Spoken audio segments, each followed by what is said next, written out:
খাব সকলোৰে আশা কৰোঁ সকলোৰে ভাল। মোৰ মাছৰ প্ৰথমটো দিনৰ পৰা নহ'লেও আৰম্ভণিতে প্ৰত্যেক দেওবাৰে সন্ধিয়াৰ লগৰী হোৱাৰ বাবে মই আহিছোঁ আজি অন্য এটি কাহিনীৰ সৈতে। প্ৰিয়ংকা গগৈৰ অভিমানী বৰষুণ জাকৰ বৰ্ণিল আৰু কৃষ্ণাৰ কাহিনী লৈ। তেন্তে আহক শুনো মোৰ সৈতে অভিমানী বৰষুণ জাক। বৰ্ণিল প্ৰায় আধা ঘণ্টা ধৰি বাছ ষ্টেণ্ডত ৰখি আছে। এই গোটেইবোৰৰ বাবে দায়ী কৃষ্ণা। কোনো এটাতে সঠিক সময়ত আহি নোলায়হি। যেতিয়া কোৱা যায় তেতিয়া নাহেই। কেতিয়াবা 1 ঘণ্টাৰ ওপৰত ৰখি থাকিবলগীয়া হয়। তাইলৈ ৰখি ৰখি বিৰক্ত হৈ যায়।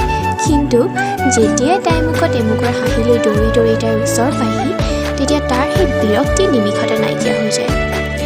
চৰি, আজি বহুত দেৰি হৈ গ'ল। এই হাঁহিটোৰ বাবে গোটেই জীৱন তাইলৈ অপেক্ষা কৰি থাকিবলৈ সাজু। এয়া আহিল মহাৰাণী, মুখৰ ভিতৰত ফুৰফুৰালে। চুচুক চামাকৈ আহি তাই ক'লে চৰি। তাই আহি নিজৰ হাতৰ মাজত বৰ্ণিলৰ হাতখন সোমাই এক প্ৰকাৰৰ তাক টানি নিলে। ব'ল, আজি মই তোক খুৱাম। কি খাবি ক? বেছিকৈ একো নিবিচাৰিবি কিন্তু। ফুচকা বা ঘুগনি খালে ঠিক আছে, পইচা বেছি নাই যে। তাই বেগটোক খুচৰি চালে।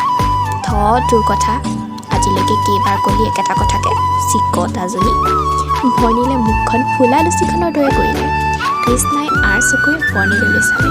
তাৰ পাছত কাষলৈ চাপি আহি ক'লে জানই দেখোন মইচোন সদায় দেৰি কৰোঁ। তই নহ'লে দেৰিকৈ আহিব নোৱাৰ। চাবিচোন এদিন নহয় এদিন মই তোৰ কাৰণে ৰখি থাকিম। তাইৰ কথা শুনি তাৰ খং কমিল। চেলাউৰি গুচাই সি ক'লে সেইকণ উপকাৰ নকৰিলেও হ'ব নেকি? বৰ্ণিলে জানে কৃষ্ণা দেখিবলৈ ধুনীয়া।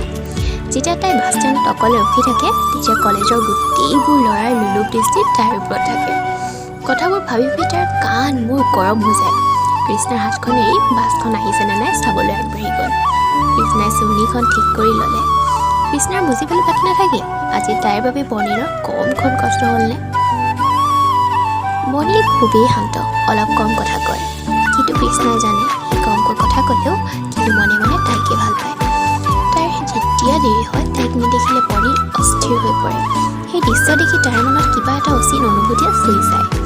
যেতিয়া তাই কলেজৰ অন্য ল'ৰাবোৰৰ লগত আড্ডা মাৰি থাকে বৰ্ণিলৰ মুখখনত এচপৰা কলীয়া মেঘে মেলা পতাবোৰৰ বাবে বাৰে বাৰে কিবা ক'বলৈ ক'ব নোৱাৰে। কৃষ্ণাই সকলো বুজে কিন্তু তাই একো নকয়। যি এইজন গোটেইটো পাগল, তাই মনে মনে হাঁহে। বৰ্ণিল আৰু কৃষ্ণাৰ প্ৰথম দেখা হৈছিল কলেজৰ কেণ্টিনত। কৃষ্ণাক বৰ্ণিলে দেখা পাইছিল এজাক ল'ৰাৰ মাজত। যেতিয়া তাইৰ লগৰ কেইজনৰ লগত বহি চাহ খাই গান শুনি আছিল বগা চুৰিজাৰ ৰঙাৰ মাজত বগা ফুট লগা চুৰ্ণিখনৰ সৈতে তাইক সেইদিনা খুবেই ধুনীয়া লাগিছিল। প্ৰথম দেখোঁতেই তাইক ভাল পাই পেলাইছিল। চকুৱে চকুৱে পৰা সি তাৰ চকু নমাই আনিছিল। তাৰ পাছত প্ৰায় সি তাক দেখা পায় আৰু তাৰ পাছত বন্ধুত্ব। 1 বছৰৰ এই বন্ধুত্ব গৈ কেতিয়া যে এজনে আনজনৰ বাবে ইমান আপোন হৈ গৈছিল তাৰ দিন বাৰ মাহ হিচাপ নাই। এজনে আনজনক এৰি থাকিবই নোৱাৰে। কলেজত আহিল দুজনে একেলগে আহে আৰু নাহিল দুজনেই আহে। বৰ্ণিল কমাৰ্চৰ ছাত্ৰ আৰু কৃষ্ণা আৰ্টছৰ ছাত্ৰী। কৃষ্ণা বৰ্ণিলৰ সম্পূৰ্ণ বিপৰীত। যেতিয়া গোটেই কলেজৰ ছাত্ৰ ছাত্ৰী অপ্ৰিয়ত থাকে তেতিয়া গোটেইখিনি একেলগে গৈ কেণ্টিনত চাহ খায়। আনফালে বৰ্ণিল নিজৰ চিনাকি কেইজনমান বন্ধুৰ লগতে কথা পাতে। অহাজনে কাৰো লগত মিলিব নোৱাৰে। তাৰ সকলো মান অভিমান কৃষ্ণাৰ ওপৰতে। কৃষ্ণাই তাক কিমান বাৰ মাতে একেলগে চাহ খাবলৈ যাবলৈ তাৰ মন যায় কিন্তু গোটেইবোৰ ল'ৰাৰ মাজত সি অস্বস্তি অনুভৱ কৰে। ইফালে কৃষ্ণাক এৰি থাকিবও নোৱাৰে। এই কৃষ্ণাজনীও অকণো তাক বুজি নাপায়নে?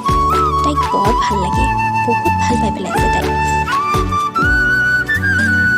সি ভাবে কৃষ্ণাক যদি সকলো চকুৰ পৰা কেনেকৈ আঁতৰাই ৰাখিব পৰা যায়। কিন্তু তাই যিহে যেতিয়া তেতিয়া অনবৰতে ল'ৰাবোৰৰ লগত হাঁহি কথা পাতিয়ে থাকে। উফ, অসহ্য। কেতিয়া যে এই পাগলীজনী বুজিব তাৰ মনৰ কথা। সি যে প্ৰথম দিনাখনৰ পৰা তাইৰ হৈ পৰি সি হৈ থকা নাই। ভাল পোৱা হ'ব যে কি যে অদ্ভুত। যাক ভাল পোৱা যায় তেওঁ বা তাইক ক'ব পৰা যায় নেকি ভাল পোৱা বুলি। ভাল পোৱা এটি অনুভৱ কিন্তু বুজাওঁতে বহুত কঠিন হয়। আৰু যি সহজে ক'ব পাৰে সেইবোৰৰ হাৰিত বৰ্ণিল নপৰে। তাৰ অনুভৱবোৰ খুবেই একান্ত। যিকণ সি বুজি পায় সেয়া কৃষ্ণাক ক'ব নোৱাৰে। কেনেকৈ ক'ব তাইক? তাই যদি খং কৰে আকৌ নক'লেও জানিব বা কেনেকৈ। ৰাতিৰ পিছত ৰাতি পাৰ হৈ যায় তাইৰ কথা ভাবি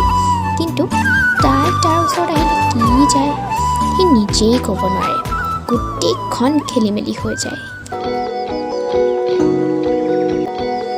ভাল পোৱাবোৰ এনেকুৱাই এই যে চলন্ত গতিত কাৰোবাৰ প্ৰতি অনুভৱবোৰ যে জাগি উঠে কিন্তু সেয়া প্ৰকাশ কৰিবলৈ বুকুত খুন্দা মৰা শব্দবোৰ কম হৈ পৰে এনে পৰিস্থিতিৰে সন্মুখীন হৈছে বৰ্ণিল আগলৈ কি হ'ব জানিবলৈ মোৰ সৈতে জড়িত থাকিব মই আহিম পুনৰ আন এটা দেওবাৰে সন্ধিয়াৰ চাহ কাপৰ সৈতে সুখ দুখৰ লগৰী হয় লাইক শ্বেয়াৰ আৰু ছাবস্ক্ৰাইব কৰিবলৈ নাপাহৰিব আজিলৈ আহিছোঁ